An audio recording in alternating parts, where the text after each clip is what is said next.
snap, where am I? Aloha, what's up everybody? Hey, I forgot to put myself up on the screen. Welcome to another episode of Truth in Movies, episode number 155? Is that what it was here? I think it's episode 155. That's 155 completely different movie decodes. I'm pretty proud of that. I'm excited, especially for all the people who have been watching and following along.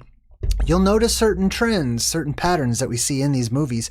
And I just did a little compilation over the weekend talking about how all of these Hollywood movies are essentially disclosure.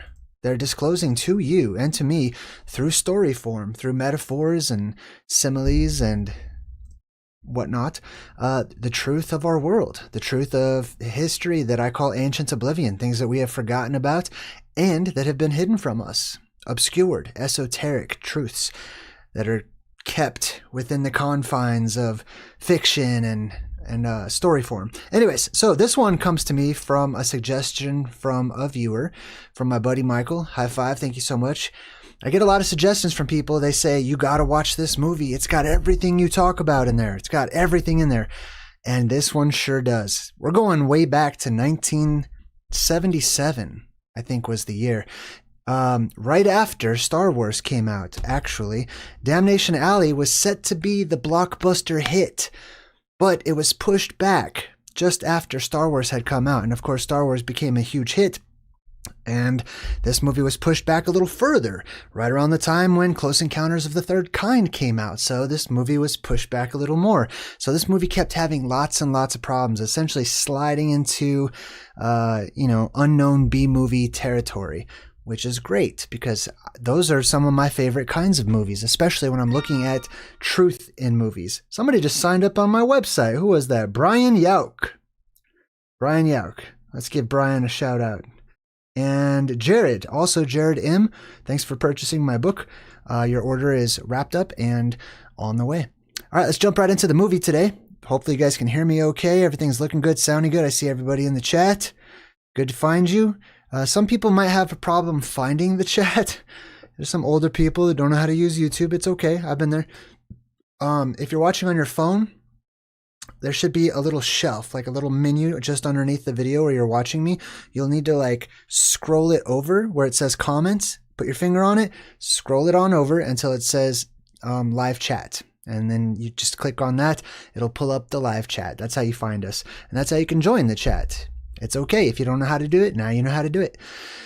All right, sweet. So, Damnation Alley. This movie is basically the Cliff's Notes of the Plasma Apocalypse, which is why I'm showing it to you guys today. We start off in California at this Air Force base out in the middle of the desert. And we've got the title theme, Damnation Alley. I did notice these 3 blue beams here in the background, which is right above this little circular disc earth that they have going on. Can you see that? Let's zoom into that. There's a little circular disc earth over here. And then right behind that, these 3 blue beams. You'll see these 3 beams often if you pay attention. Different numbers have different representations, and there's a different number of beams of light that come up out of the earth every other cycle, but especially the cycle we're about to look into that the movie is going to share with us. There is a shift between epochs and ages in this world. Right now, we live in the blue sky shift. We live in the water world shift, or epoch, or age. But the time will come whenever the water will disappear. The oceans will be removed. The sky will become red and look more like Mars in some places, as you're going to see in this movie. But you'll see these 3 beams of light. This always represents the anode, positive, the cathode, negative, and Mount Meru, or the central pillar, the central beam, the Jesus light at the center of the world that comes up out of the largest opening in the world. And that's actually shown to you on many medieval maps. I'll show you one of those maps a little bit later on here. So, Damnation Alley, they show you this sort of NORAD-looking Air Force base on the inside, and then they show you this object in the background. Take a look at this. What does this strike you as at first glance? What does it look like they're monitoring over here, I should say? I first saw that, and I thought to myself, that looks like the moon. Doesn't it? Kind of look like the moon, right? Well, we'll keep our eyes on it. We'll see what it really is. Hey, Neo has been a member for 7 months in the chat. High five to you, Neo. Good to see you. So here we have something, some sort of map. You've got like a grid here. Okay, we'll come back to that, but it definitely looks or at least at the very least resembles the moon. Then we see these little dots appearing all over it. These little red dots, and these little red dots represent missiles. And this is showing you the beginning of a nuclear war. So when they pan out to the other side of the room, we see that it's actually the Earth that we're looking at. Now, isn't that something? It's interesting to me that they made the Earth, in the movie at the very least, look exactly like the moon. Don't you think? So we're watching this little map of the Earth, this little moon map of the Earth, if I may. And then we have all of these little lights coming from the north. All these little magenta lights coming over the top from the north all the way down towards the United States down here. So what they're basically showing us is that the missiles are coming allegedly from, you know, Russia or something like that. But esoterically speaking, you're looking at the beginning of the plasma apocalypse. This is plasma beams or plasma conduits that are coming from the north, that come down from what I call the apex dome at the top of the firmament, spiraling on down into our world at the very beginning of the plasma apocalypse. And that's why they're that particular color. And then they show you all the missiles, all the rockets, the ICBMs and nukes and whatnot that are being fired, being launched from every country in the world. The United States is launching theirs. They're all counter-attacking one another. And this is really like the, you know, one of the earlier forms of video games like Fallout or television shows or movies where they show you that like there's this huge nuclear war and that's the cause of the apocalypse. Listen, the plasma apocalypse is every single apocalyptic event, pieces of every one, all of the truths from every one of those scenarios mixed together, squished together into one event. They all happen. There will be a form of nuclear war. There will be a form of, you know, the zombie apocalypse. There will be a form of a huge explosion at the center of the earth. There's all these forms. Not any one of them is the correct apocalyptic event. They are all the apocalyptic event because they all happen. So what you're looking at right now, though, in the movie is nuclear war. One nation is going to shoot against another nation. That's not really what's going to happen because all of these nations are friends. They're all family. What's up, London? See you in the chat. I was just over at his channel. He's got good stuff. So the nuclear war, right? They're seeing all the rockets shooting up, but they just showed you the moon. Right? On that little map or whatever, they showed you basically the moon. And then they show you all these rockets shooting upwards into the sky, where the moon is. I've talked about this many times. It's known as Project A119, an allegedly declassified secret government project between Russia and the United States to blow up the moon. Not the light in the sky that we know as the moon, but the source of that light, which is the firmament or portion of the firmament I call the apex dome. So we watch all of these rockets taking off. This is twofold symbolism. One is them actually shooting rockets up at the firmament in order to crack it open and try to kickstart the apocalypse, which I believe they're going to try to do, but it's not going to have the effect of a full-blown apocalyptic event, more like a small cataclysm. Nature will take its course during a magnetic polarity shift. During the neutral point of that comes the plasma apocalypse. The whole sky rips open, breaks open, all the plasma comes down from beyond the dome, grounds itself to the earth, petrifies objects as it drags along the earth, electrocutes things, changes the molecular structure of different objects, mutates creatures, all kinds of different things. But the other thing you're looking at are the elite. NASA. This is like Elon Musk right here, you know, shooting up into the heavens or whatnot. Oh, hold up. You know what? Let me make this just real quick. I'm gonna make this a little easier for everybody to see. One moment. Because the rocket's not really showing everything there. And I would like it to. There we go. There we go. Alright, that's a little bit better. Boom. Now we get more of the rocket in the picture. Alright, cool. So what you're looking at is the escape. Okay, there's an escape plan by the government's elite. It's their plan to leave the Earth behind. They have these rockets. They have all of these things that they've been testing out to put seats in them, and they're very expensive tickets to leave the world and not be a part of the apocalypse, or specifically the post-apocalypse. So the world's elite, the top level ones who wish to go, all have tickets on rockets that they're going to leave this world when the sky does open up and they are allowed to leave through the firmament above. Some will be left behind. Some they're building bunkers for right now for their extended family members who don't really want to or don't qualify to traverse the heavens, which I call it the fractal verse. All right, let's continue on. So we've got twofold symbolism happening here with the nuclear war on Earth, etc., and the plasma that's coming in from the north. And then also we have the rockets of the elite taking off in order to escape the world and go be gods on some other version of Earth out there, as they will land in a post-apocalyptic world somewhere else and set themselves up and implement their technology and basically set themselves up to be the rulers of that world. Then we see like these mushroom clouds going off, nuclear war, all over the place. They really need to, whether or not you think nuclear bombs exist or not, I lean towards them not really being nuclear, but maybe giant fire bombs or whatever. It matters not. There is a nuclear force. There is some truth to the concept of the nucleus and the nuclear force and radiation and things of that nature.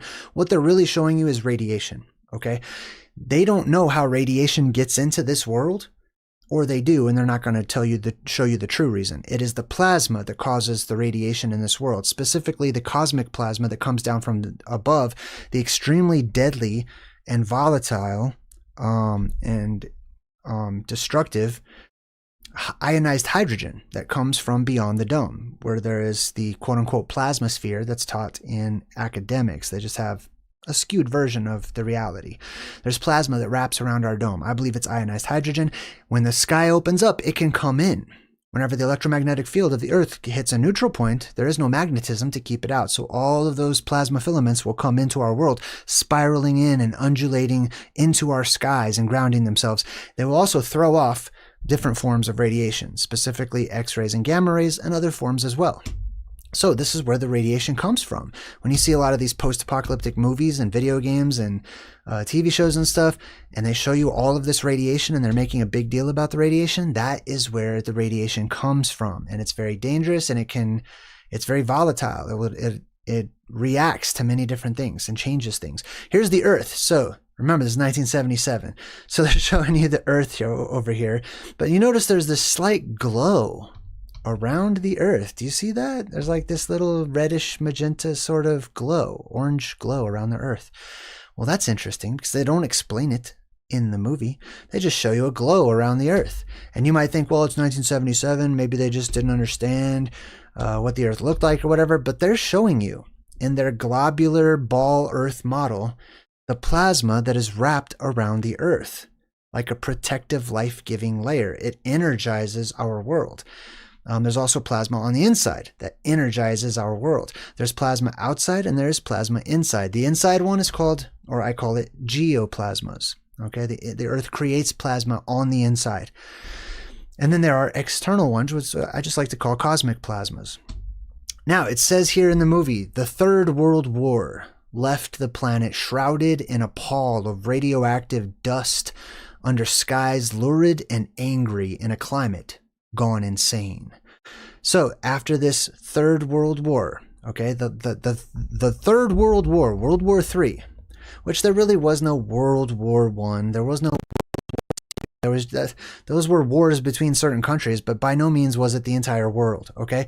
There is really only one worldwide war. Okay, we keep naming things after these original events, like the World War, which is known as Ragnarok, typically, especially within the Norse cosmology, or not cosmology, Norse history, I should say, or you could call it mythology. That's Ragnarok, when everything is at war with everyone and everything else, from bugs to plants to people to mutants to strange creatures to giants, etc. Every single creature on Earth will seemingly be at odds with one another, confronted face to face with one another, in order to survive, in order to eat, in order to grab land. There's all kinds of reasons why. These other little world wars that you've heard about are nothing. Nothing at all in comparison to what is coming, and in comparison to what is on the way. It will be everyone for themselves. Okay? There will be no, oh, my country's at war with your country, but I'm at home eating popcorn watching it on the news. That is not a world war. Okay? When the world war comes, you, watching here right now, you'll be a part of it. Okay? You won't have any choice. You'll be thrust. And if you choose not to partake in the war, you might just end up as food. You know, you'll play your part. I promise you. Anyways, the Great War, okay? So this Great War is the plasma apocalypse. That's what kicks it off. That's what opens up the sky and allows otherworldly beings to float down into our world and land here. It also allows inner Earth beings to come up, and in the same exact area. I did a whole video about Gog and Magog being the inner Earth nations. And then all of the people will go towards the center of the Earth, running towards the islands that emerge from the Arctic, known as the Septon Trio, or the 7 mountain ranges, the plasma volcanoes that will rise up out of the Arctic Ocean and emit their own beams of light up into the sky. So everyone will be gathered to one place. In the Bible, this is called Har Megiddo, or the Mountain of Megiddo, or the Central Mountain, the Axis Mundi, the center of the world. And it is in the Arctic Ocean. It's called Armageddon also. Tilted on its axis as a result of the nuclear holocaust. I hope my audio is good. I don't want to get too loud. Sometimes I get excited, and sometimes I mess with this microphone and my audio cuts out too. I better not mess with this microphone. I'll just try to be calm, because I get really excited and I start getting loud. Tilted on its axis as a result of the nuclear holocaust. This is the trial by fire that you and I are going to go through. Okay, we've already gone through the trial by water. I have. I don't know if you have, but I have in a past life and another time. And I know that the water cycle has already come and gone, and we're waiting on the fire cycle. How do I know that? Because the oceans are still here. The ocean, the one ocean, the flood waters have not gone away. They're still here. The fact that we have an ocean is evident, and it's plenty. In and of itself, it's enough to show and to prove to anybody with a logically thinking mind that the world has been flooded, and not by slushy snowball ice comets bombarding the earth over billions of years or whatever. It flooded all at one time. Anyways, so the oceans are still here. Okay, so that means we have the fire apocalypse to look forward to next. We go on a cycle back and forth like a pendulum, swinging back and forth between a water apocalypse, a water world, and a fire apocalypse, a desert/tropical world, a warmer world. This is the cold world you live in now. Although it is heating up, we're starting to get a glimpse of it just before the end, okay? And that's huge, and I'll talk more about that later. And some of you are feeling the high winds. Some of you feeling very freezing cold winds happening right now. That has a lot to do with the sun and how it's actually getting hotter, causing the cold air to rush downwards towards us. I might have to explain that in another video. But anyways, it says here the Earth tilted on its axis as a result of the nuclear holocaust on Earth.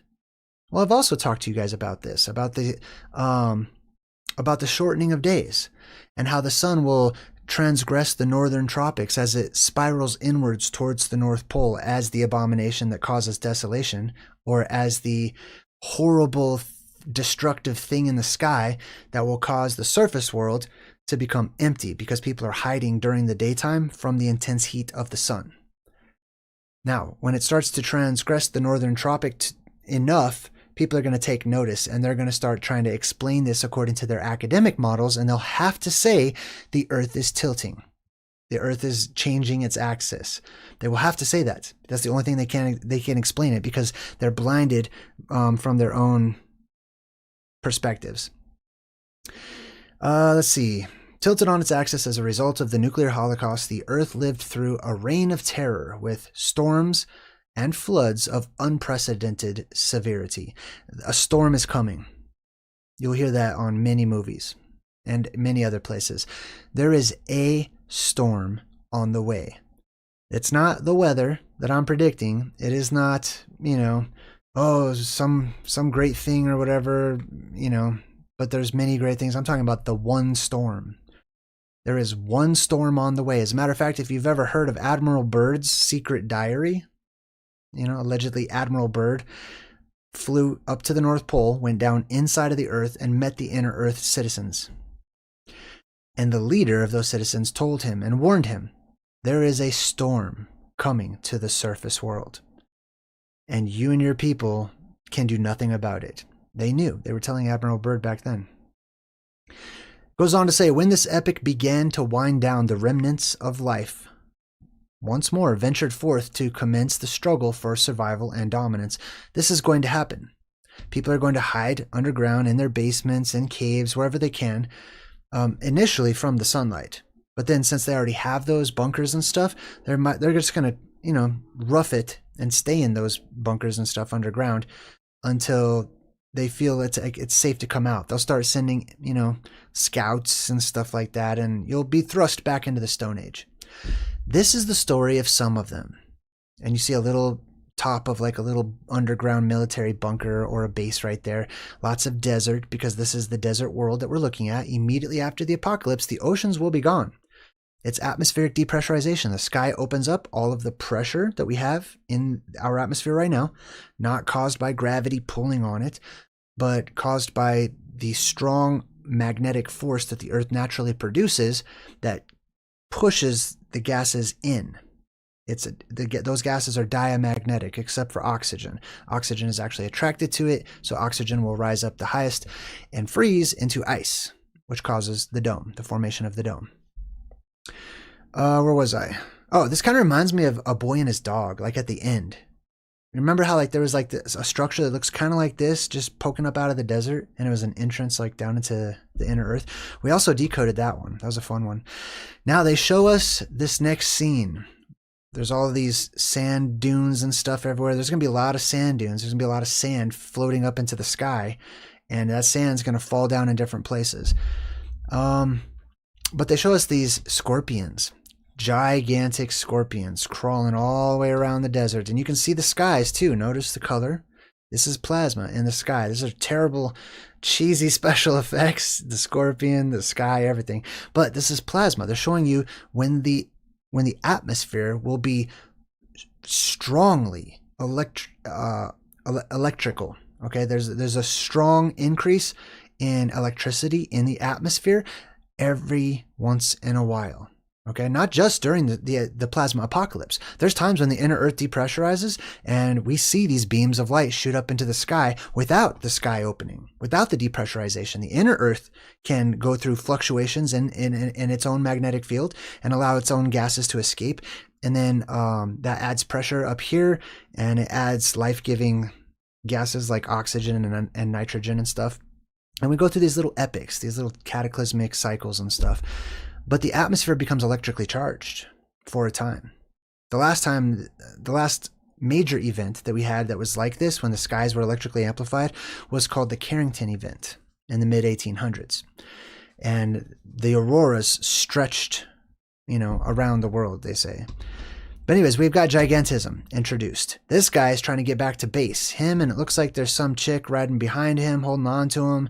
So he's flying around on his motorcycle, trying to dodge all these huge, gigantic scorpions that are probably full of radiation. Keep that in mind if you're a Fallout fan, right?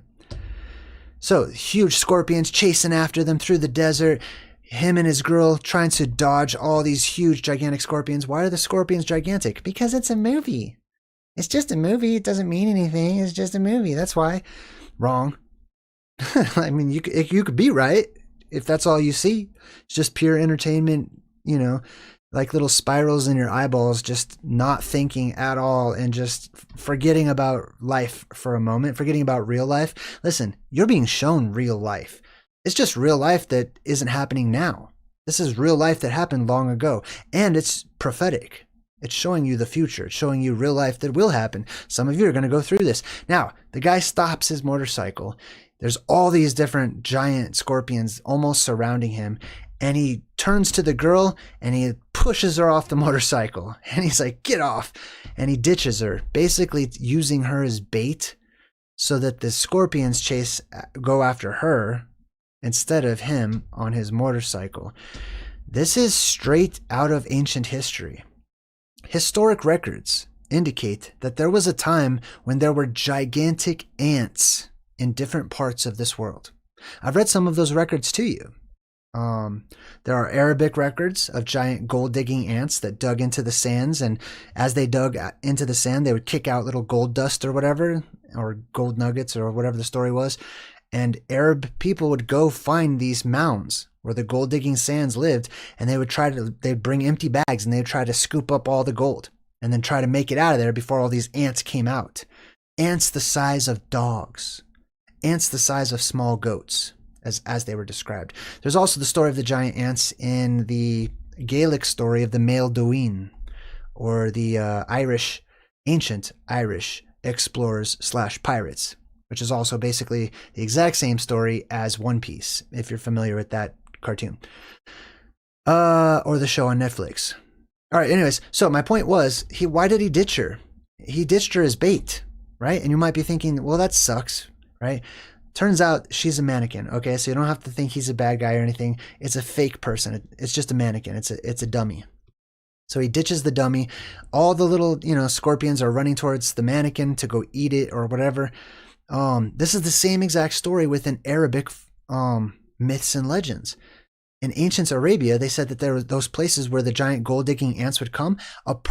One person would ride 3 camels. They would ride one, and they would take 2 other camels on leashes, riding out into the desert. They would quickly go to the place where all these gold-digging giant ants were when they were underground, right? They knew the times when they would go to sleep, basically. So they would go, and then they would scoop up all the gold into a bag, and then they would jump on their camel, but the ants felt the vibrations. So the ants would wake up, they'd all scurry out, and he would take off with his 3 camels. As the ants got closer, because they were fast, he would let go of one of the camels. And the camel would slow down since, it's not being led by him. And eventually the ants would overtake that first camel and slow the ant horde down.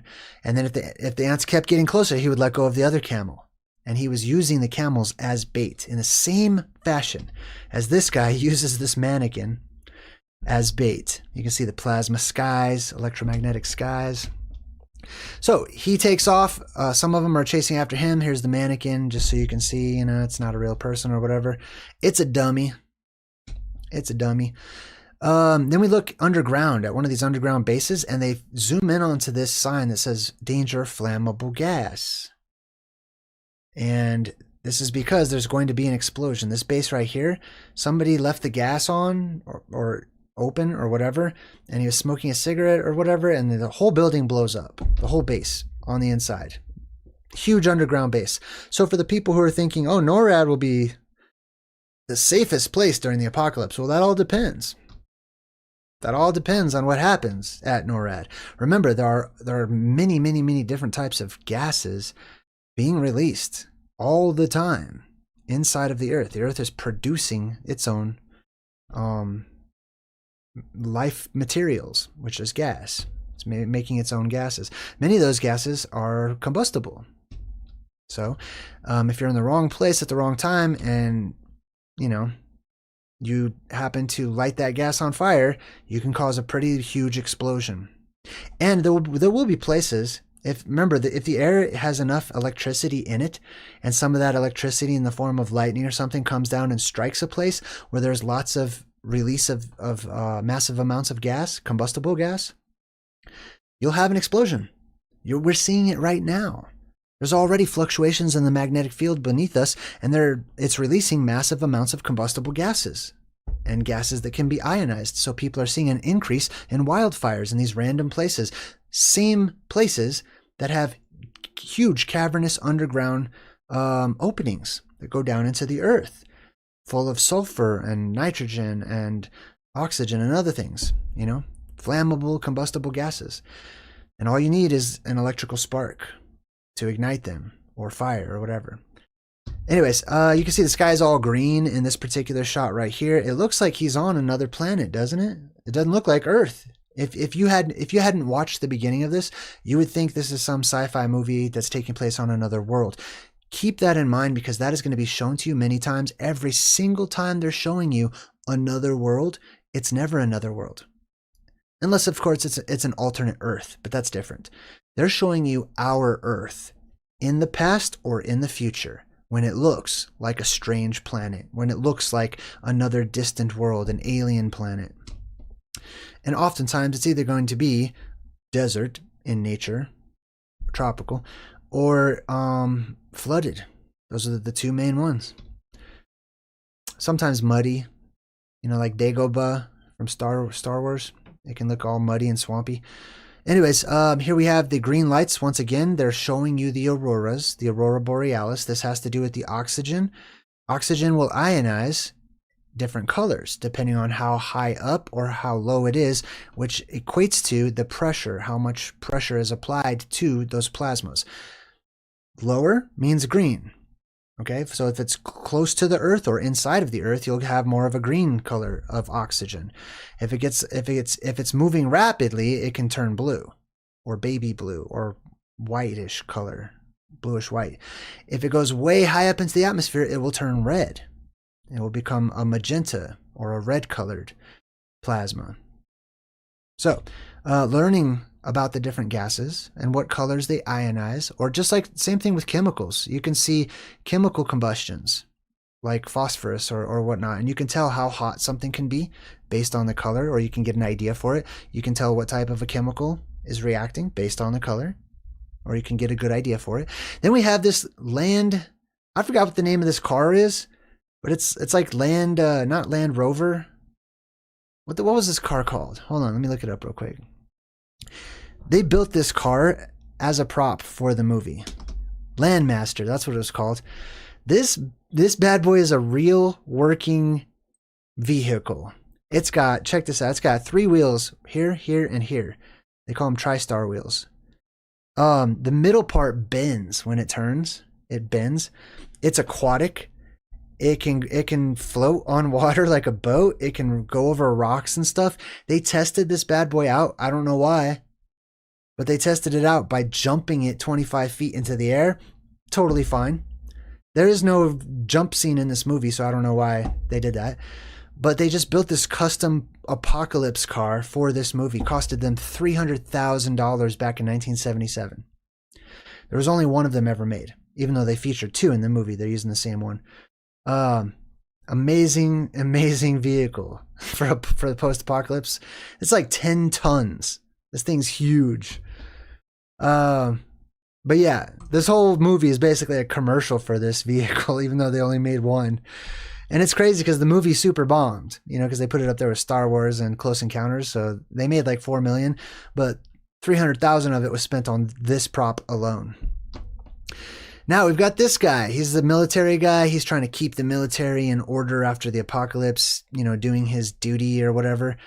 And he's telling everyone, hey, man, the base blew up. If you guys want to come with me, I'm taking this sweet ride, and I'm going to go find a safe place. Because he doesn't, you know, he needs to find a new home because his home just blew up. So what you're going to see in these movies, especially this one, is you're going to see these apocalyptic cycles squished into one movie. They're going to show you the water world and then the fire world, or the fire world and then the water world, the desert and then the water, back and forth. They'll just show you the whole timeline and they'll condense it into a tiny little movie. Sometimes they'll show you many timelines back and forth, one after another. So he says, as long as it's clear, I'm in charge. I'm in charge means I have the power, like He-Man. It's an electrical term. He-Man has the power because he takes electricity from the air. He puts his sword up into the air on Castle Grayskull, and he is imbued with the charge. He's given the charge, the power. That's why we say we are in charge. We're electromagnetic beings by nature. So, you know, we talk about the charge, the electrical current, etc. I'm in charge. You might have noticed this is the exact same guy as well from the A-Team. I forgot his name. Let's see, we got Face. B.A. Baracus, Murdoch, and I can't remember that dude's name. How do I remember those three and not him? And I feel like there was another guy, but I don't know. Maybe it was the girl that they eventually. Anyways, this is beyond some of you guys. Don't even know what the A-team is. But anyways, what was this dude's name? You guys know in the chat? Let me know. Oh, Hannibal. Yeah. Brandon. Hey, Brandon in the chat got his name right. Hannibal. Totally is Hannibal. Anyways, here he is again. Same dude, right? Hannibal. That's just a fun memory for me because I'm a Zennial apparently, and I'm from that era. So he says, where are we going? He goes, we're going to Albany. You can't see the words here because I cut it off, but he says, we're going to Albany. So they're going to New York. Remember, they're in California. So they're going to travel across the country to find a safe place to live. Are you kidding me? Like, you can't just go nearby to find a safe place to live. They forced Albany into the movie because of the name. Albany comes from a word that means white. And it's a reference to the magnetic mountain at the middle of the world. And some people are going, wait a minute, Jay, I thought aren't you always telling people that the magnetic mountain at the center of the world is a black rock? A black mountain, not a white one? Why are you showing white mountains? Why are you talking about Albany being this destination that represents Mount Meru, basically? Here, let me get this so you guys can see it. So, where are we headed? Albany. What's the word? It means white. And actually, specifically, it doesn't really mean the color white. White, the color, comes from a word that implies shining, brilliant, bright. That's where white comes from. It doesn't really mean all the colors mixed together in a light, as in light, not as in paint where it would be black. But Albany is this white mountain. Rupus nigra, that is what this is. This is the Black Mountain. Well, how can that be? It's a contradiction. It's not a contradiction. You just have to reconcile it. You have to understand that this mountain, Rupus nigra, at the middle of the world, I don't have a map to show you right now, okay? But trust me, on Middle Age maps, there is an island at the center of the world at the Arctic, at the North Pole. And there is a big old huge magnetic mountain at the center of it called Rupus nigra, aka Mount Meru. Rupus nigra means Black Mountain.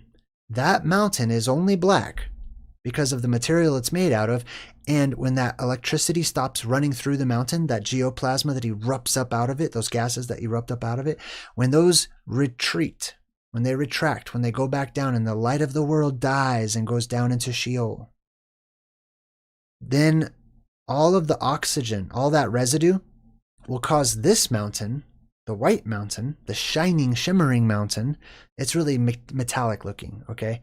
Probably magnetite and iron mixed together, some combination of that. And it's reflecting the light that's coming off of it. That electricity keeps it from rusting. If you take that electricity away, it will turn black. Same thing with your frying pan at your house. You can have an iron frying pan that looks silvery and shiny and almost white. And then if you let it rust, you put some water on there, you expose it to oxygen and stuff, over time, it will start turning dark. Sometimes red, sometimes orange, sometimes black. Rust can be black too. Anyways, it is a darker color. That's the point. Rupus nigra goes from white during the red sky, during the time of magic, during the time of energy in the atmosphere, and electricity shooting up out of the top of that plasma volcano, to black when the beam dies. And its mother, the container for that light, is now the Black Madonna. She's the Black Mother. She's the mother in mourning, the mountain in mourning who lost her son. Symbolically, okay? Now, what else we got here? So the A-team's taken off, going to Albany, New York, north, right? They're headed north. If you go from Southern California where they are, all the way up to New York, they're headed north, basically northeast. In a lot of these movies, they head north for safety. There's a place of refuge in the north.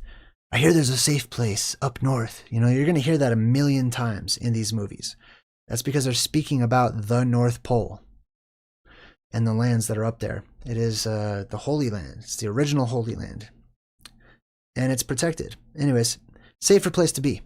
Now he says we're going to take the path of least resistance. That's another electrical term.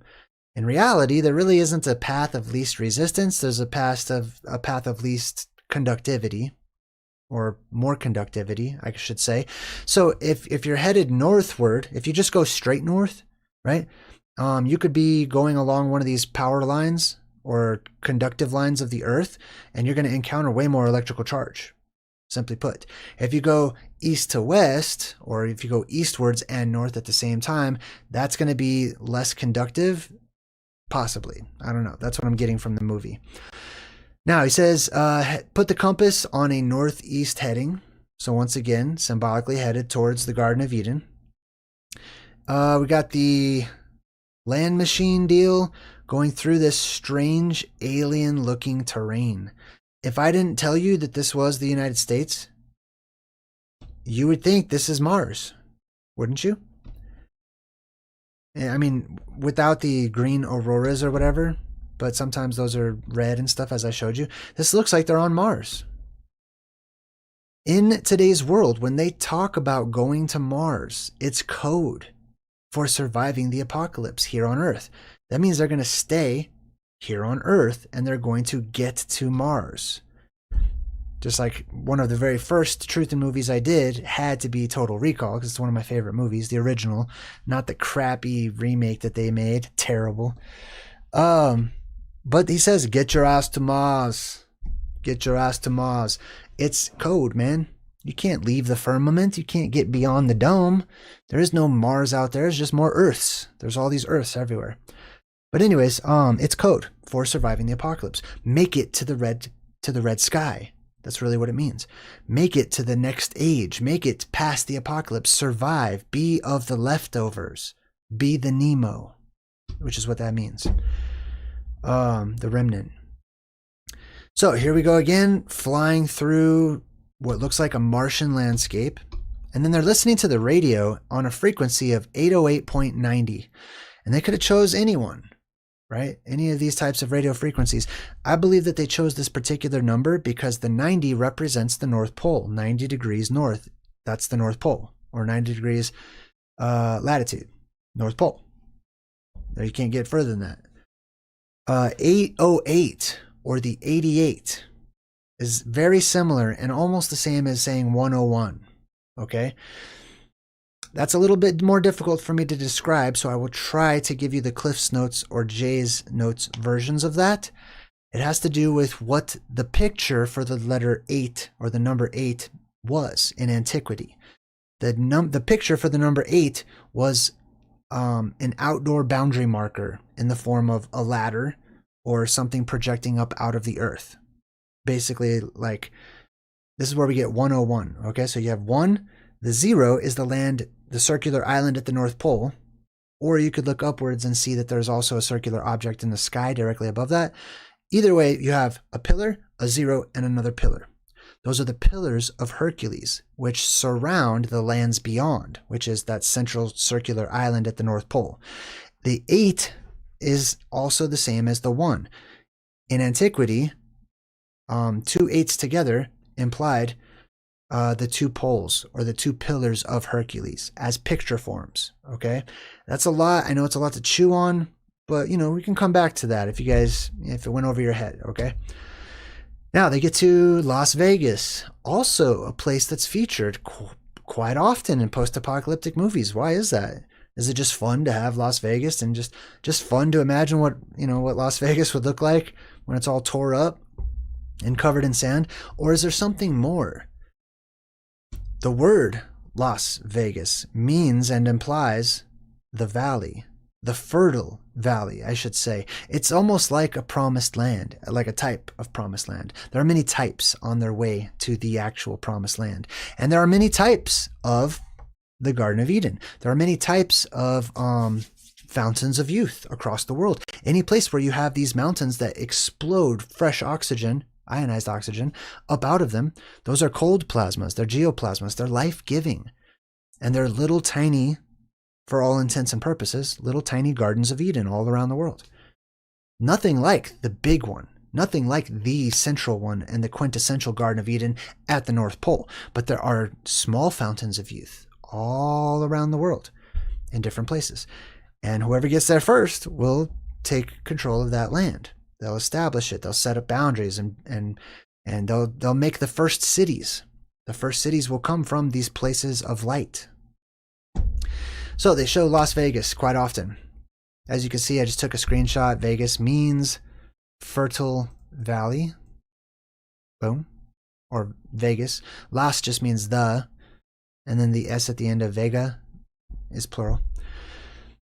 Now he's like, hey, there's Circus, which was a very popular freaking casino in Vegas at the time that this movie was made. I used to live there. My dad used to work here at Circus, my biological father. My mother was a cocktail waitress at a nearby casino called the Horseshoe. The Lucky Horseshoe, I think it was called, where they give you free popcorn when you walk in. Anyways, memories. So Circus, okay? It's still there. I think it's still there. I don't know. I haven't been there in a minute. It's been a few years since I've been there. I love this place. It's like Disneyland for grown-ups.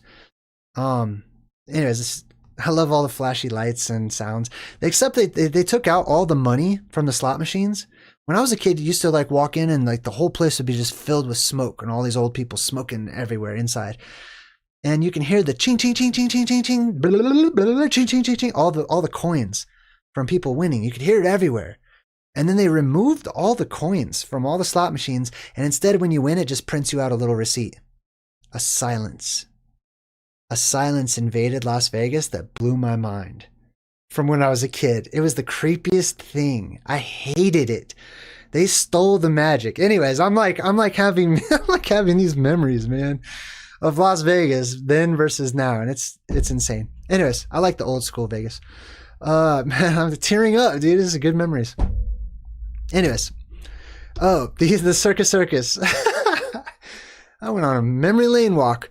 Circus. What does that mean? What's that about? Why the circus? Why are they featuring this particular casino? There's many casinos they could have featured, you know, from the time, popular ones like the Flamingo or whatever. It is because of the circus tent. It is because in these areas the Tartarians settled. In the nomads in the desert, the ones who knew how to survive in the desert conditions and stuff, the nomadic tribes of our world, specifically one tribe in particular, one empire in particular, known as Tartarians, this is what they lived in. Circus tents. These were called the Tartarian style tents. And they looked like our modern circus tents of today. The circus that has the freaks and the freak show inside of it. All these Tartarian people came from the North Pole, okay? They are the survivors of the North Pole. There's different tribes of people, so it was a mix of different nations that kept their bloodlines pure, each one within their own little family tribe, but they all had to flee paradise. They became nomadic in the northern hemisphere, and they took their tents with them. And this is where you get the Feast of Tents and the ancient Hebrew stories and Phoenician, stories of the wanderers in the desert, etc. You'll also take notice here, by the way, this is just a clip from a map. Okay, they show you a lot of Tartarian stuff on maps in the old world. It says here, Magnus Cham. Quod bingua Tartarorum. Anyways, I just want you to focus on Magnus Cham. Magnus means great. Cham, or sometimes Chan, as in the story that I read to you guys. What was the name of that story? It's a story about a knight, Sir John Mandeville, a knight that went, traveling and exploring the weird, strange parts of the world, especially the far north. He said he met somebody called the Great Chan with an N. This is just plural at the end. Cha or chi, etc. implies life. Okay. Magnus Cham or Chan or Khan, that's where this comes from. It means priest. The great priest. The great spiritual leader, you could say. Anyways, I think that's interesting. That might also be the origin. There might be a relationship there to Genghis Khan, right? The great priest, etc. Might not be a human, is what I'm trying to say. Might be one of those beams of light that comes up out of the mountain. Notice how they're all kind of shaped like a mountain, right? Anyways, let's continue on. Oh, Genghis Khan, the Great Chan, etc., etc. Every time I say etc., I think of that M. Night Shyamalan movie, Split, where like one of the multiple personalities always says etc. Anyways, the circle, the circus, the circle and the circle. Circus, 2 times in a row. What is the point of saying that? Why not just call the casino the circus or whatever? They call it circus for a few different reasons. One, there's a connection to Mount Meru, the double C, the 3rd letter of the alphabet, which is also the double G, because G and C, going back into antiquity, were the exact same letter. It was a hard guttural. That's why G sounds like K. Almost the same. It's the number 33. That mountain right there in the middle that you're looking at, this is an example of one of those maps in the Arctic. You can see it says North Pole, Polus Arcticus. Rupus nigra et altissima. That means the highest, loftiest black mountain, black rock, right? Circus, the circle and the circle. This is one reference to the circle. It sounds redundant, but it's to tell you it is the circle of circles. Just like Tartar in ancient languages means tree of trees. That's why we have the tar that comes from trees, right? It was actually the word deru, which turned into teru, which turned into terra, earth, which turned into tar, trees, etc. Anyways, tree of trees, tar.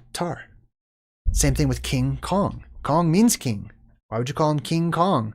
Unless you're saying he's the king of kings or represents the king of kings. Same thing with circus. The circle, which is what circus means, the ring of rings. The ring of rings. It could be this. This is the terrestrial ring of rings. The earthen ring of rings. This is the cosmic or heavenly ring of rings. Now, what I'm showing you is the sun, and you're seeing like a sundog or sun halo, however you want to call it. But where does this come from? It is the shape of the apex dome, which creates that focal point, which is turning white, by the way. Keep your eyes on the sun. It used to be yellow. Now it's white. It's turning blue. It's going to get hotter and hotter. Blue star Kachina is on the way. You're looking at it. That's the eye in the sky. When you see stuff like this, it is the firmament revealing itself to us through optics, through optical effects. The light carries with it the information of where it came from. They're showing you the apex dome. So the firmament is like a huge dome above the earth, but at the apex, at the very top, directly above the North Pole, it droops down like a bowl in the sky or an eye in the sky. If you're looking directly underneath it, it would look just like this. If you're looking off from the side, it would look like a half of a disco ball or something. Okay? So the circle of circles. They're referencing a place on earth, a place where there are clowns, weird people, strange people, tall people. You know, in the circus, you see people walking around on stilts, oftentimes clowns, giants, right? This is where the giants live, is at the circle of circles, the circus. Anyways, I feel like you get the point, okay? Then they show you the sky, and they show you that it's just ripped open with all these different plasma entities. Look, this is plasma, but that doesn't look like, if you use your imagination, if you saw this in the sky and it's streaking by, wouldn't you see a dragon? Wouldn't you see some thing with a beak in the front or something, like a worm with a beak or whatever? Look at all this. This is the sky. And there's all these little plasma conduits. There's auroras, but there's also plasma filaments that are flying through, and electricity and lightning and stuff. And this is the sky that will return to us one day, the red sky, when there will be magic once more, because there will be energy in our world once again. Thank goodness. I can't wait. I can't wait until there's energy in the world once more. Everything will be revitalized and filled with energy and life, and essentially forms of what we now call magic. And we won't need all these little devices and smartphones and all this type of stuff, black mirrors, scrying mirrors and stuff, when we can use our very spirit, our very energy, our chakras, our auras, etc., telepathy, all these things that will be restored to us when the sky looks like this. Because it's resonant. We live in a closed system. All this energy is going to resonate throughout your aura, your spirit, your body. And the world will become a magical place. Now he says we better stop for some gas at Salt Lake before we try to go over the Rockies. So the salt lakes and all that stuff too, it's not billions of years to create salt lakes. It's very quickly done, and it has a lot to do with, you know, these plasmas and electricity and stuff that runs through the water, leaving the nutrients behind. And she's like, you mean the Rocky Mountains? Now this is where I live. They're telling you, they're telling you these places of power, these stops along the way.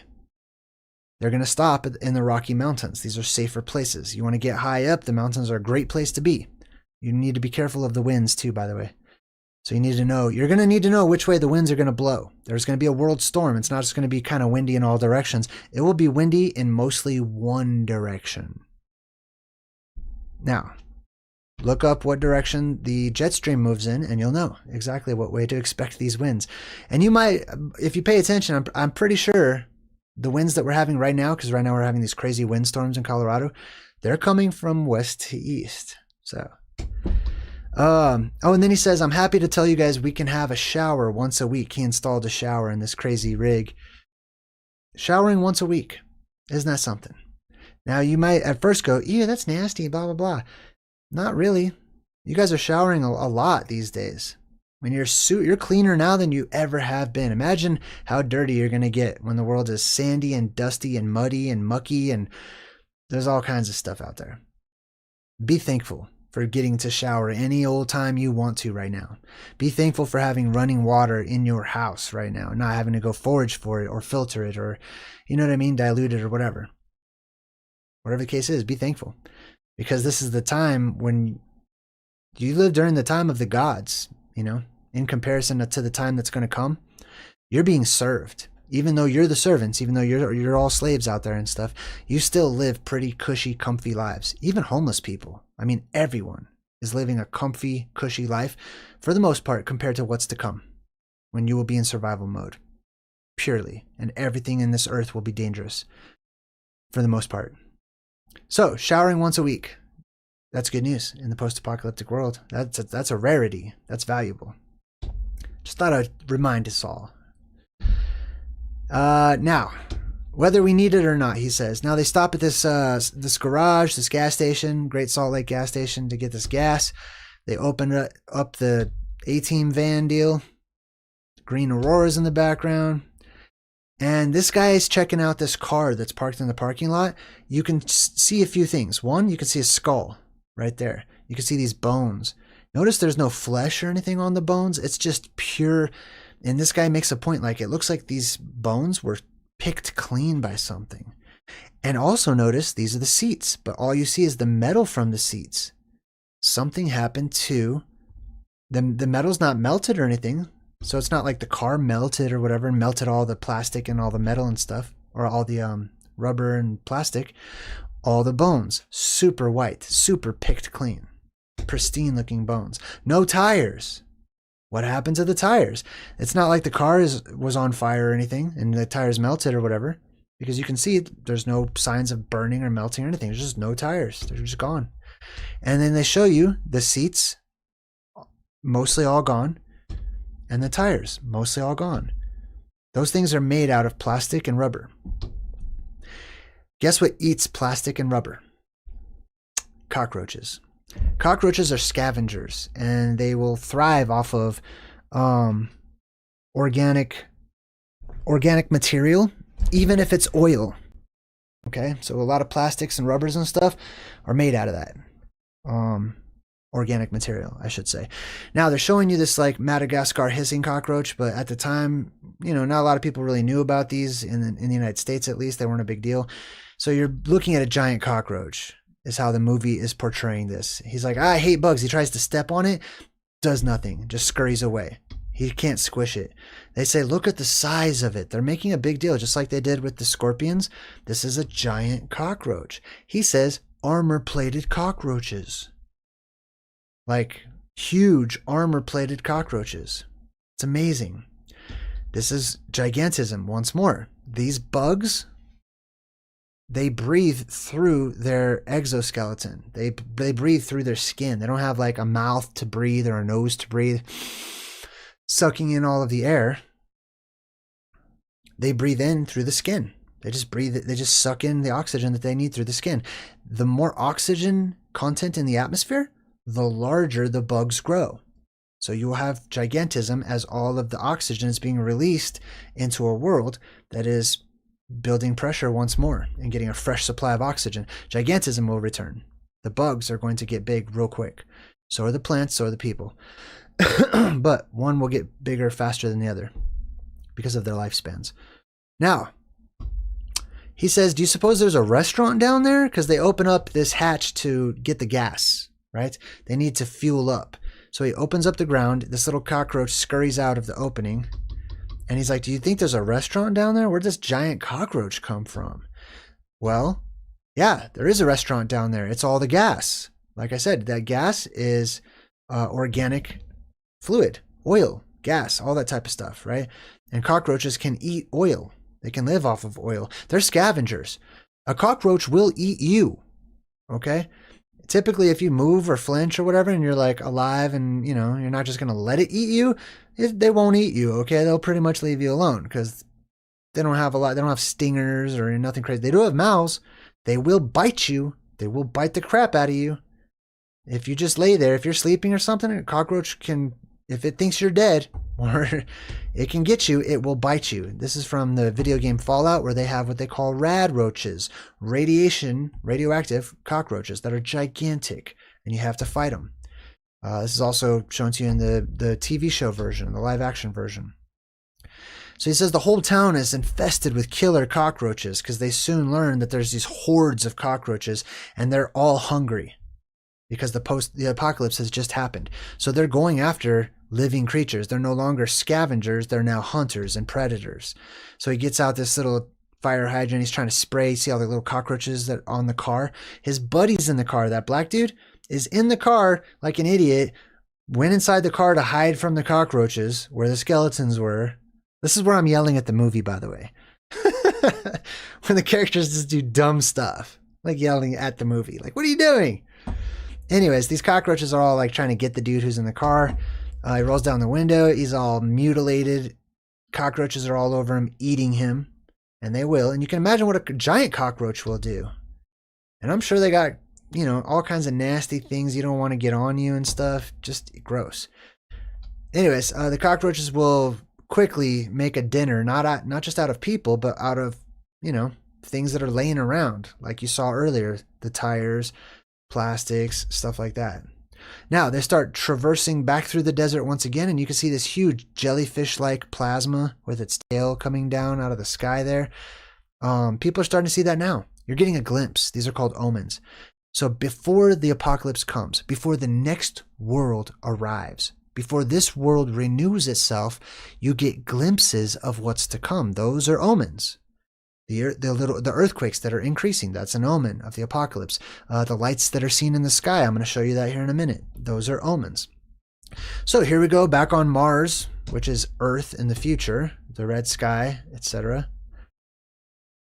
And he's explaining to this kid that they picked up, like, what happened to the Earth. And he's trying to explain it and saying that, like, the nuclear bombs knocked the world off of its axis. Listen, as ridiculous as that sounds to me personally, okay, that nuclear bombs could, like, even if there was a huge spinning, wobbling, tilting, flying globular Earth or whatever, nuclear bombs, nothing. Like, the Earth is huge, man. Even if you had that, not like, even if everyone on Earth all jumped at the same time or whatever, like, the Earth is so big you can't affect it. You can't effectively affect it, okay? It's not, you're not going to do anything. Humanity is a speck on Earth. We think we're huge. We think we're everywhere. We're just, you know, we were changing the world. We're changing the Earth. No, you're not. You're changing your livelihood, your perspective, your own personal walk, how you interact with yourselves. But you're not changing the Earth. Are you kidding me? The Earth changes the Earth. Okay? Stop taking credit for what the Earth does. Anyways, he's like, yeah, the nuclear bombs, they knocked the Earth off of its axis. Right? And he's talking about, like, you know, maybe one day it'll just change back on its own or whatever. He's describing apocalyptic cycles. But they're telling you this crap now. Time is speeding up. The luminaries in the sky are speeding up, and so we have to adjust our clocks as the luminaries speed up, our clocks speed up. and the days are going by faster. This is the shortening of days. They're explaining this, the Earth speeding up, by saying that mankind has built so many dams to dam up all of the water that it's throwing off the Earth's tilt. So they're already starting to make up bullcrap explanations as to why the sun and the moon and the stars are all slightly off and in the wrong places and looking different these days. And they're blaming it on beavers and humans building dams. I swear, you could look that up. You'll find many articles about it, I promise you. Anyways, here we have the Martian atmosphere, which is just the Earth's atmosphere once again. And that's why Mars, represents the god of war and stuff like that, and sexual vitality and whatnot, because there's so much energy in the atmosphere, you will become, vitalized, which a part of that is your sexual energy or whatever. So that's where that comes from. That's why the gods in antiquity were so promiscuous, etc., as were the people. There's exceptions to that, but anyways, Mars, the god of war. So like I said, there's one war. There's one worldwide war. And whenever the sky turns red, you'll see that world war commence. And that's the arrival of Mars. We'll go with the Roman version. So they stop at this gas station, random gas station in the apocalypse. What's the first thing you think you should probably do when you stop at a random building in the post-apocalyptic world and you have weapons? The first thing you should do is, like this military Air Force guy, if this was a Marine, it'd be a different story. I'm telling you from personal experience, okay? He walks off to the side of the house and starts moving things out of the way to check like this gas generator or whatever he's looking at. That's the first thing he does. The boy and the girl just aimlessly walk into the house by themselves. And let me rewind it and show you how it should have gone. This dude should have been walking towards the front door, where he should have took out his weapon, and he should have cleared that house to make sure there's no danger, being humans, by the way, mostly.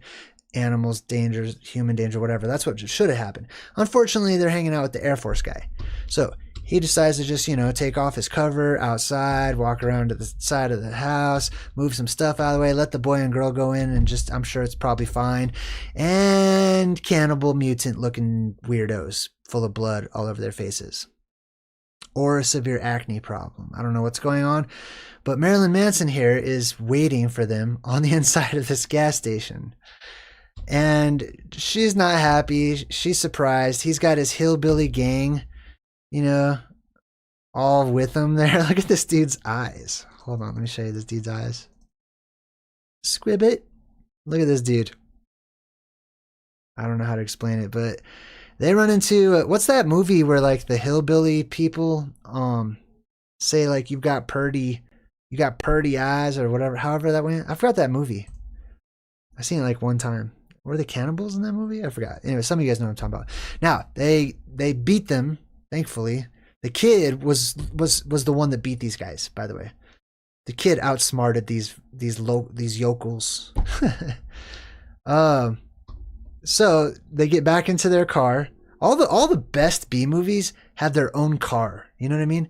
Back to the Future, borderline between being a B movie and not a B movie. You know what I mean? It's pretty close, but still a cult classic. Back to the Future, DeLorean. You got this one with the Land Cruiser or whatever this is called. You got Buckaroo Banzai with the rocket car and stuff. Like they all have their own signature vehicles, which I love. He's like, well, it can't be too bad. We still have food and drink, fireworks in the sky, and you see all the lights flying through the skies there, right? That's all the plasma that's moving around, electricity, an electrically amplified atmosphere, which will do wonders in the world we live in. And that's why we have fireworks, by the way. That's why we shoot fireworks off on the 4th of July and on New Year's Eve, here in America at the very least, okay? Twice a year. There's 2 times a year when we shoot fireworks up into the sky. And nobody knows why. We'll just celebrate. Well, why don't you do that on Halloween? Well, why don't you do that on Easter? It's celebrating then too, right?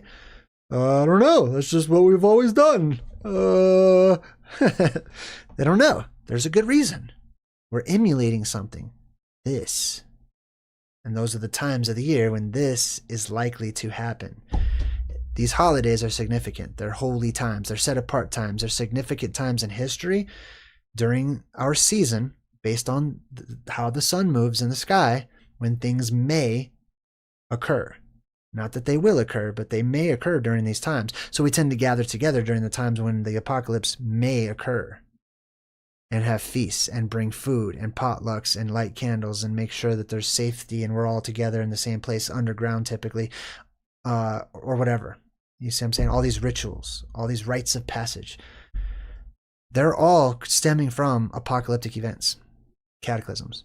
Anyways, they take this crazy awesome vehicle through this junkyard. Clearly there's no cockroaches here because you can see this pile of tires, but you see all these junk cars laying around. This is something I haven't discussed in a long time, but I call this the junkyard world symbolism. The junkyard world. They will almost always feature in these movies a landfill, a huge pile of trash, a city of trash, garbage dumping out of the sky, junkyards, car lots or whatever like this, you know, just out of commission vehicles and stuff. And the reason is symbolic because it symbolizes all the cars that will stop working, especially the newer ones, when the earth goes through a little electromagnetic pulse or whatever, for lack of better terms, and the electricity will stop working everywhere. Your cars, all your newer ones, won't work because they depend upon electricity to start. The older ones, combustion engines and however it is, I'm not a mechanic, but the old cars, they will work, or more likely to work. But another reason you see all this junk and debris and stuff coming down in piles and in these junkyard scenes and stuff is it represents all the stuff that gets sucked up into the atmosphere during atmospheric depressurization, which is just the sky blowing open and the air getting sucked out. Things will float. Everything will float.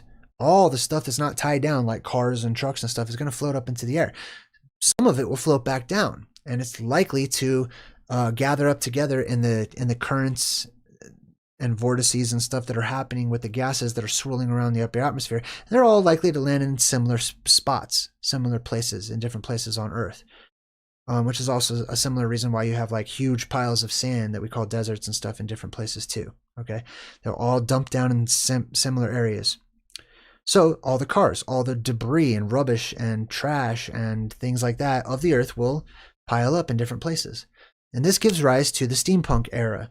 Whenever it looks like there's like some modern stuff mixed with some ancient stuff and people are repurposing modern things, that's because the survivors of the apocalypse, when they finally come to the surface, they find these piles of garbage and rubbish and junkyards and stuff like that. And it's like a treasure to them.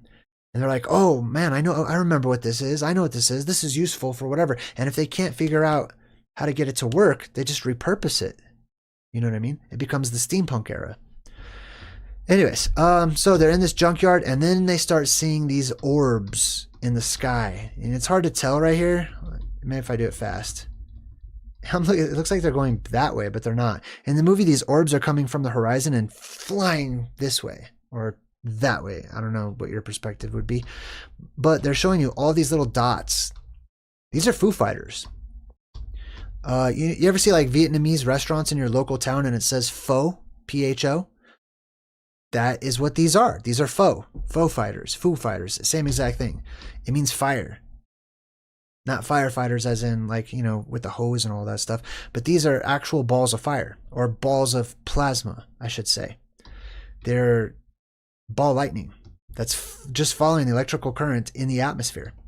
And whenever you have an electromagnetically charged atmosphere, you're going to have plasma filaments, which are strings of plasma. You're going to have balls of light that are just flying around or floating around, depending on, you know, their proximity to different electromagnetic currents. But this is also an omen of the apocalypse because people are seeing and recording this right now. All these little orbs. They don't tell you at all in this movie what they are, but the one thing they definitely don't come out and say is, oh, look at the UFOs. Look at the aliens. Oh my God, we're being invaded. They don't say that in this movie because they know that's not what they are. They don't tell you what they are, but they know they're not UFOs, or they would have came right out in the movie and made them panic like, oh my God, what are those, etc. They made it seem very natural in the movie. And it is natural. These are the 1,000 points of light that I've talked to you guys about. And these are also an omen of what's to come. You're going to start seeing these. These will start popping up. They'll streak across the sky. Some of them will float across the sky, and then they'll just fade out and disappear as they blink out of existence when they lose their electrical charge. So we've got the 1,000 points of light. We've got the red sky. We've got the atmosphere, the storm, the world storm. All those clouds, that's low pressure system. Low pressure because the world has depressurized. They got the junkyard symbolism, all the trash floating back down, just like in the movie Labyrinth. You know, there's the whole trash freaking outskirts of the Goblin Castle or whatever. It was just like there's that trash lady, it's, you know, putting the crap on her back and stuff. It's everywhere. Now, this flood comes. There's all these flood waters. The inner earth depressurizes too, which pushes water up to the top. So there'll be a temporary flooding. Not anything like the deluge, okay? But there will be a temporary flooding. In some places, you know, especially in valleys and stuff, water will come together and it'll create huge rivers and lakes and stuff, but that's temporary. All of that stuff will get sucked right back into the earth, leaving marshes and swamps and things for a short time. There will be a lot of clay during that time, which people use to build houses and other things too. They'll write in it and wait for it to become dense and harden over time, and then we wonder how that was, you know, carved into rock so perfectly. Anyways, after this flood comes, they're also showing you these different apocalyptic cycles. So one was by fire, which was the plasma from above. Now they're showing you the deluge. Like I said, they're showing you from cycle to cycle condensed into one movie. This is the flooding of the world. After the flooding, the sky turns blue. Also notice the water is green. That's disgusting. That's because of the time we're in now. It has nothing to do with the movie. But pay attention to the colors of the ocean water, your lakes, your rivers, everything turning green. That's bad. That's bad news. Anyways, so yeah, they come to this valley. I mean, you can see all the mountains. They could choose any filming location. Any filming location. They chose this one to show you the mountain range all the way around from these different angles, which implies they're in paradise. They're in the Paradise Valley that they were looking for up north, which really actually exists. They all cheer, shoots his gun up into the air like he's the Scarecrow from The Wizard of Oz, who had a gun. And they live happily ever after. And that is Damnation Alley.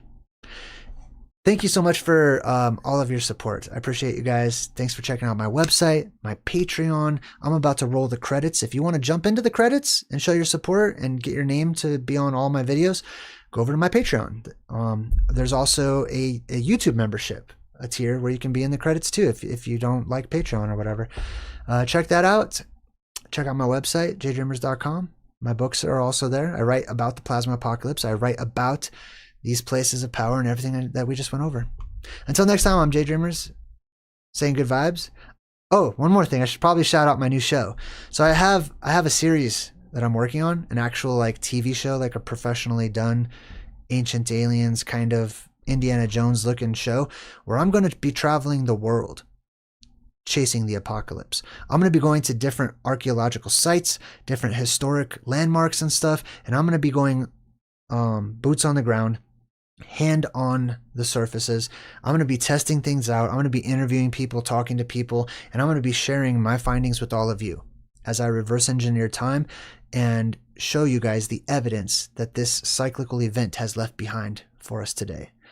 If you want to be a part of that and you want to show your support for that, go over to chasingtheapocalypse.com, where you can sign up to be a diamond ticket holder and get lots of access to cool stuff when we've come out with our first season.